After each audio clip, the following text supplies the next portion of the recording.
你有没有停下来想过，你生命中的每一小时，有多少精力被对金钱的无休止但有所消耗？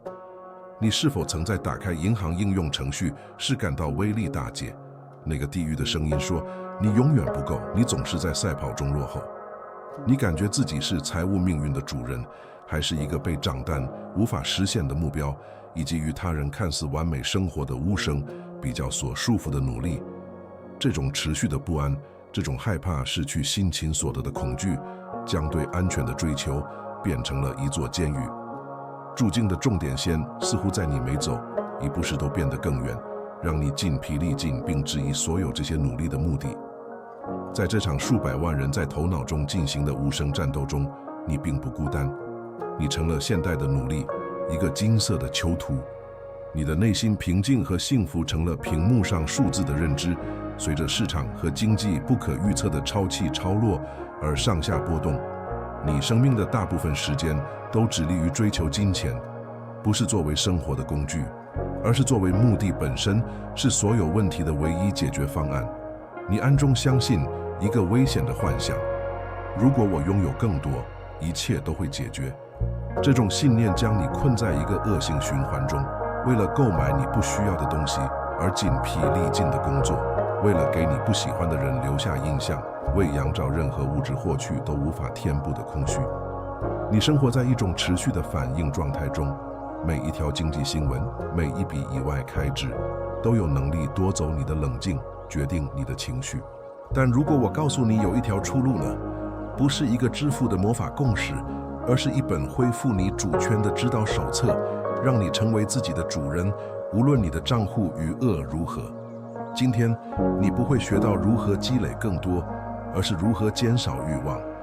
你不会学到如何控制经济，而是如何控制你对它的反应。我们将在你的头脑中锻造切割你财务焦虑的584多个道人，一种灵魂的技术。经过皇帝和哲学家2000多年的考验，从内到外拆出这座监狱。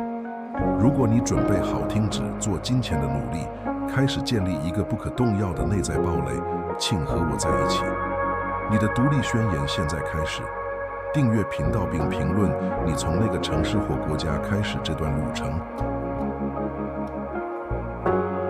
解决这种慢性焦虑的方法，不在于一个新的预算应用程序或一个神奇的投资技巧，这些只是处理症状的工具，而不是疾病的根源。真正的自由在于一种古老的哲学，一种旨在在混乱中锻造韧性和清晰度的思维技术——士多个主义。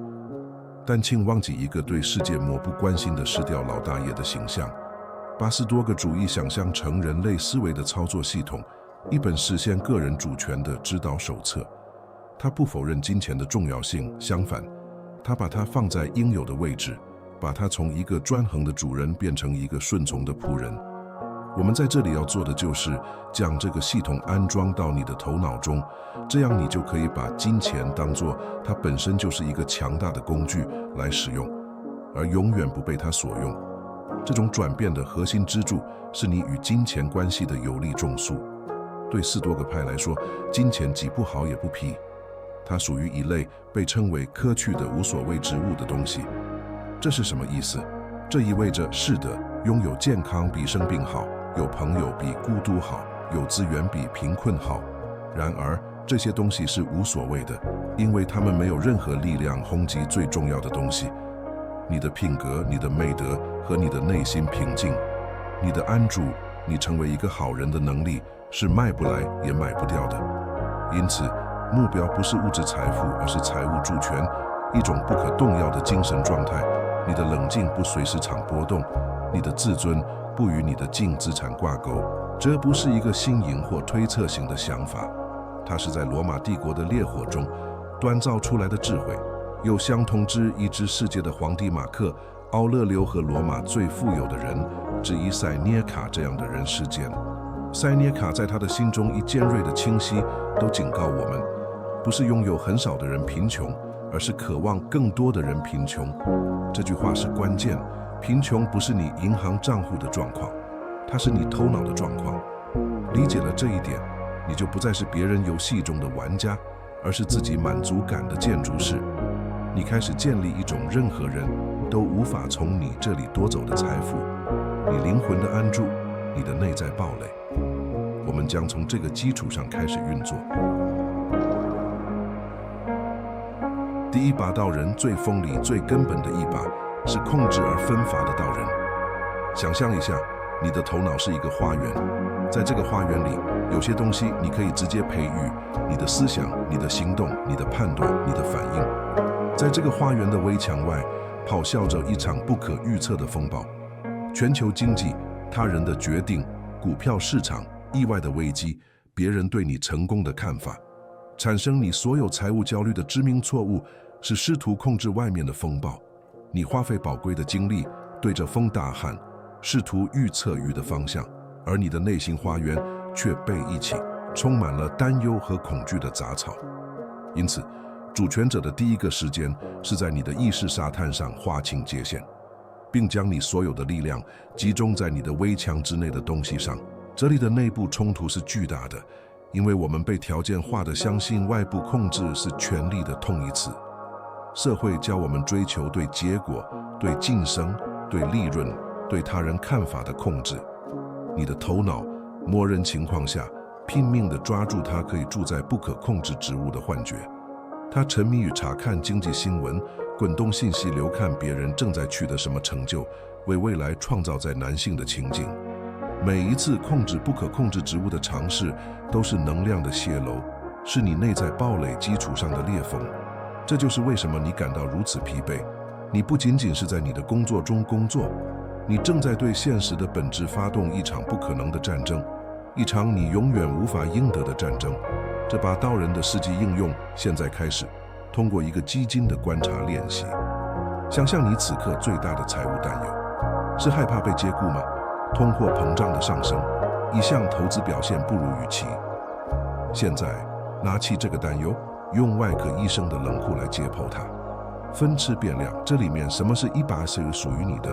公司决定削减成本不属于你，政府的货币政策不属于你，市场上资产的表现不属于你。那么什么是你的呢？你提升专业技能的努力，你削减不必要开支的记录，你建立应急储备的决定，以及最重要的，你对这些事件中任何一个的情绪反应。想象两个水手面对同一场风暴。第一个，努力诅咒风，对赵狼大喊，并对天空的愤怒感到绝望。他试图控制不可控制之物，因此他的船在没有方向的情况下漂流，而他在恐慌中溺水。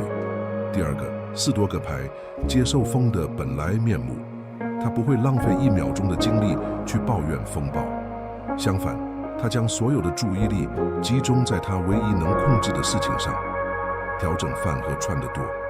他利用风暴的力量，而另一个人只是害怕他，来照他想要的方向前进。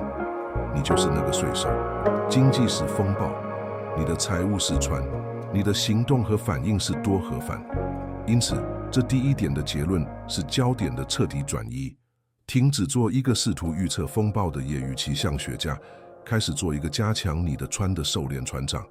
你的任务不是确保海面永远平静，而是确保你能在任何条件下航行。每当你的头脑被关于你围墙之外的担忧所劫持时，温和而坚定地把它带回来，问问自己，我在这里的力量在哪里？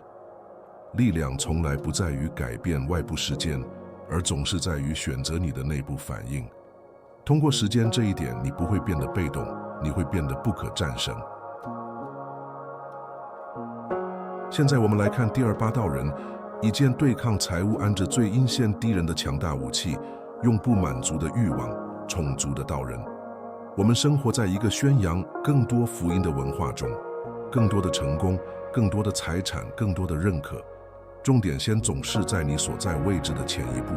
如果你专一墨，你想要2墨；如果你有1辆车，你梦想找1辆更好的；如果你有1所房子，你渴望1所更大的。这种无休止的追求是你贫穷的真正根源，而不是资源的缺乏。对斯多葛派来说，财富不是拥有很多的问题，而是渴望很少。这是对繁荣的彻底重新定义，它将其从一个外部无限的变量转移到一个内部有限的变量，由你自己定义。应用者八道人的困难在于我们头脑中对社会比较的深刻编程。你的大脑进化到根据部落来衡量你的地位和安全。今天，部落是全世界展示在社交媒体的无限初创中。你看到别人策划的成功，感觉自己正在落后。足够似乎永远不够。当参照无视别人编辑过的生活时，这是一个完美的陷阱，一个被设计成让你永远赢不了的游戏。因为球门柱总是在移动。打破这个魔咒需要一种有意识的反叛行为，它要求你静静地坐着，也许是生命中的第一次，可以的决定你自己的个人重点线是什么。这里的联系是你能做的最解放的事情之一。拿起纸和笔，或者打开一个空白文档，用残酷的细节定义足够对你意味着什么。不是社会说的，不是你父母期望的，而是你在本质上需要什么来过上一种美好而诱的性的生活。你的租房，你的事物，你的教育，你有意义的休闲需要多少钱？那个能让你晚上安然入睡，直到你和你家人的需求都得到满足的数字是多少？要具体，把想要更多的迷雾变成需要这个的清晰。通过这样做，你给你的目标一个名字和一张脸。它不再是一个遥不可及的幽灵，而是一个具体的目标。一旦你定义了你的足够，所有超过这个数字的东西都改变了类别。它不再是一个绝望的需求，而变成了一个奖励，一个你可以明智地使用，但你的幸福不依赖与它的可去的无所谓之物。这就像一个堡垒建造者，他首先确保着墙坚不可摧，水和食物的供应是安全的。只有在确保了基本要素之后，他才会考虑增加一个更高的瞭望塔或一个装饰性的花园。大多数人生活的方式是相反的，他们把所有的精力都花在装饰品上，而让这墙变得脆弱。定义你的足够，并首先建造你的墙，这所产生的平静才是真正的财富。这第8道人的强大结论是：通过定义你的足够，你赢得了游戏。你停止在别人的跑步机上奔跑，开始在自己的道路上以自己的节奏行走。你从比较的焦虑中解放出来，因为别人的成功与你个人对胜利的定义不再相关。你对试图在不存在的地方创造需求的广告免疫。你掌控了你财务生活的叙事。这是一个生命，你的自尊和满足感是非买贫，不能用外部标准来衡量。这是你看着消费世界，用主权者的平静说：谢谢，但我已经拥有我需要的一切的时刻。第8道人是对勇气的考验，它是超脱的道人，也被称为资源贫困难的时间。这听起来很吓人，但它是摧毁对损失恐惧最有效的工具之一。你的财务焦虑不仅来自于对更多的渴望，也来自于对失去你已经拥有的东西的瘫痪性恐惧。你害怕失去你的工作、你的投资、你的生活水平。这种恐惧让你变得脆弱，迫使你基于怯懦做出决定，让你停留在遍地你的情境中，只为了保护你的现状。资源贫困世界要，这是一种可以将自己暴露在受恐怖挂中的时间，以向自己证明你自己的力量和韧性。内部冲突实现而易见的，我们的文化痴迷于舒适和便利，资源寻求不杀的想法似乎是疯狂的。你的头脑会大声抗议，会编造1000个借口不去做。他会说，这是浪费时间，这是不必要的。你已经有足够的问题了，不用再制造更多。但这种抵抗恰恰是时间必要的信号。恐惧意味着为是，你害怕财务损失，因为你从未真正体验过它的受控版本。你想想最坏的情况，一个潜伏在黑暗中的可怕怪物。资源贫困点燃一支火炬，表明那个怪物在大多数时候只是墙上的一个影子。时间可以采取多种形式，你应该从小处着手。花一整天不花1分钱，把钱保留在家里，支持你储藏室里已有的东西。走路而不是搭乘交通工具。度过一个周末，不用车，不点外卖，不购买娱乐。目的不是惩罚自己，而是观察。观察你如何生存，观察你的幸福如何没有正法，观察你如何为问题找到创造性的解决方案。你正在训练你的头脑，就像一个士兵在和平时期训练，为战争做好准备。你正在以一种发自内心的方式教导自己，你的安全基础不在于你的财产，而在于你的适应能力。塞涅卡，一个非常富有的人，经常实践这一点。他会花几天时间穿着简单的衣服，吃最便宜的面包，睡在地板上，问自己：这就是我如此害怕的东西吗？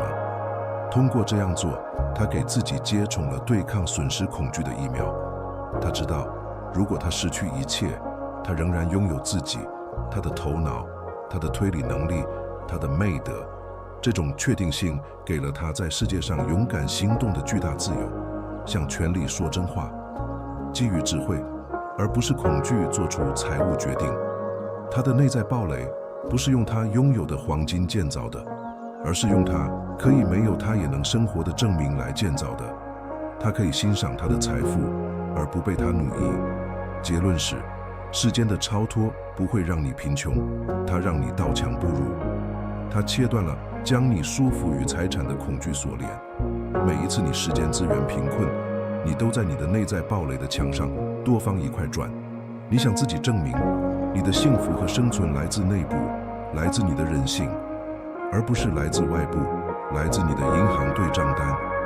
你在财务上变得犯脆弱，因为你发现，即使外部的风暴摧毁了你的一些物质结构，你的本质自我，你的内在君主将屹立不倒，完好无损且住进。真正的安全不是拥有很多，而是不害怕拥有很少。我们来到了第4把岛人，他将金钱从欲望的对象转变为美德的工具。他是目标的岛人。到目前为止，我们已经学会了控制我们的反应，定义我们的足够，并从对损失的恐惧中解脱出来。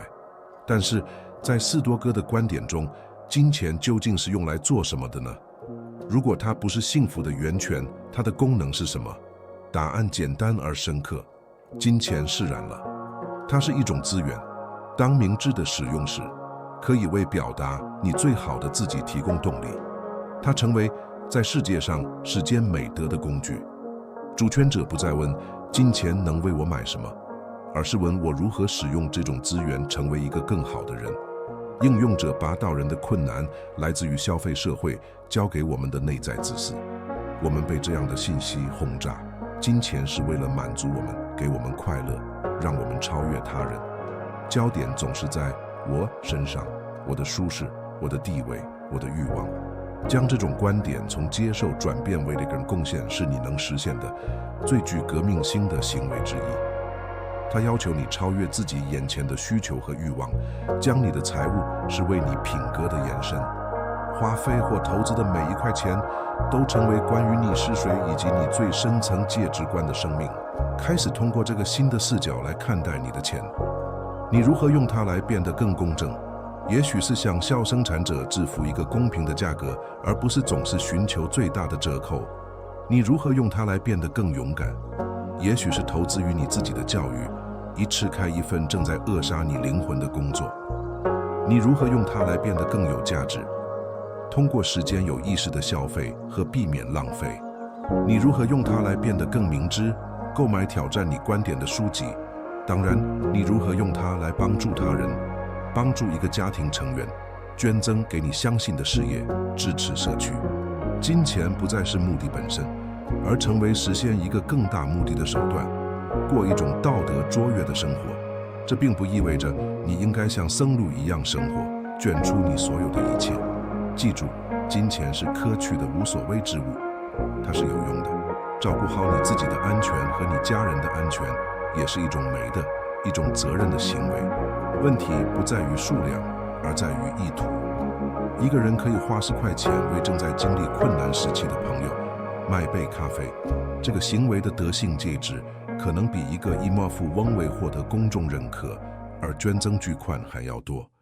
当你认识到你的主要目标不是在地上积累财富，而是利用流经你手中的资源来建立一个良好品格的遗产时，外部的财务风暴就失去了吓唬你的力量。这把道人的力量在于他为你的财务生活赋予了超越性的意义，他将其从仅仅追求生存和舒适提升到一个有目的的旅程。你与金钱的关系成为一种日常的精神时间，每一个财务决定都成为一个与你最高价值观对齐的机会。焦虑急剧减少，因为你的焦点不再是你可能失去什么，而在于你能贡献什么。你建造你的内在堡垒，不仅用自律的墙，也用从内部赋予它活力的目的。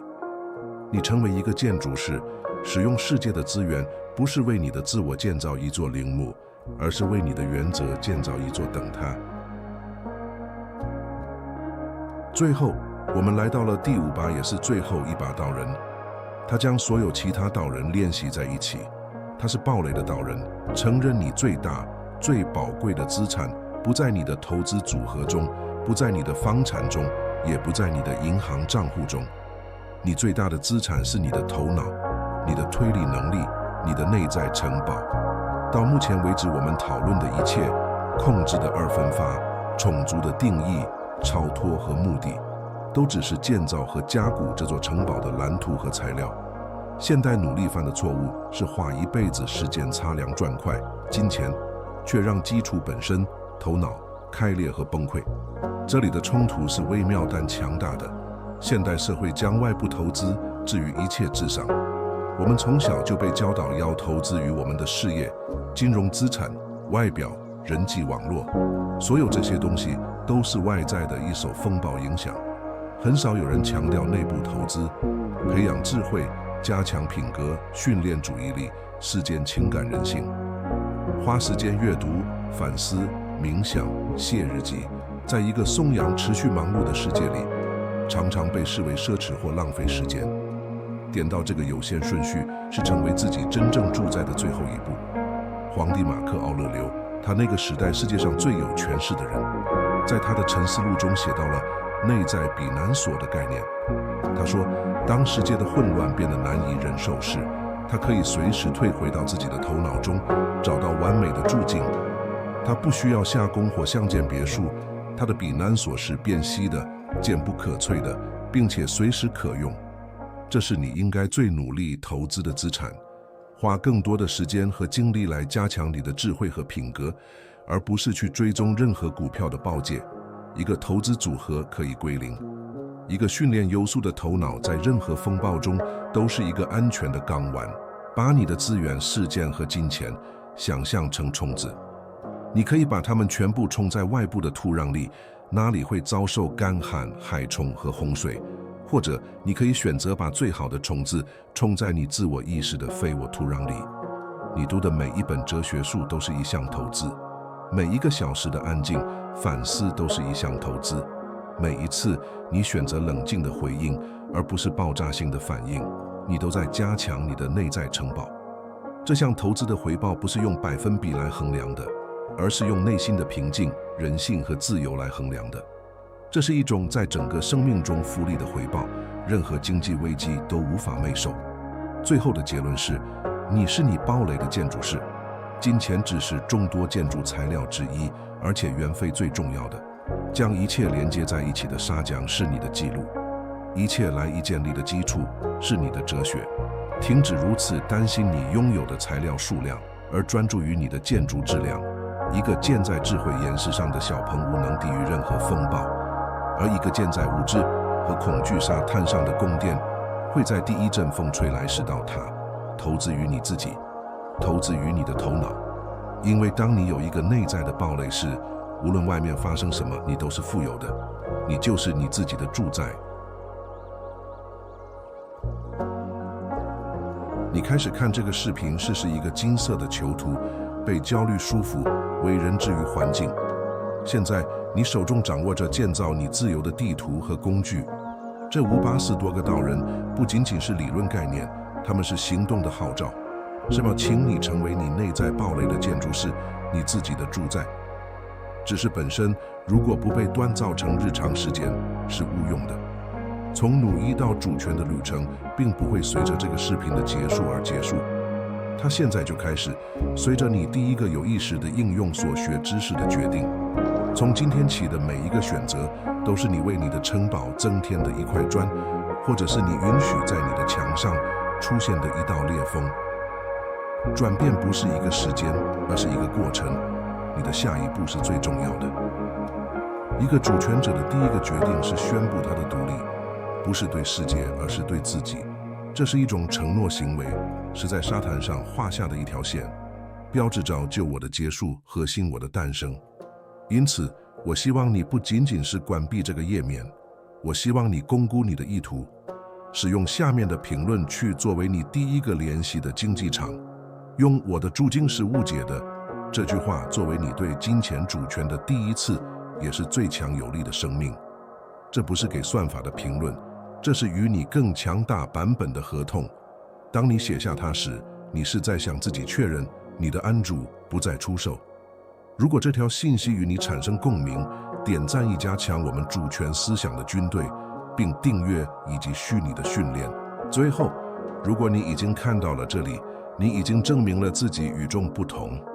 你不再寻求空洞的分心，而是寻求智慧和力量。你是致力于自我掌控的少数人的一部分。生命这一点，也请评论我看到了最后，让像你一样的人知道，他们在这段旅程中并不孤单。分享这个视频，不仅是为了帮助频道，也是一种美的行为。向一个你知道正在被曾经吞噬你的同样焦虑所延媚的人伸出援手。记住，风暴总会在外面，但堡垒就在里面，等待被建造。决定权在呢？和平在你手中，开始建造吧。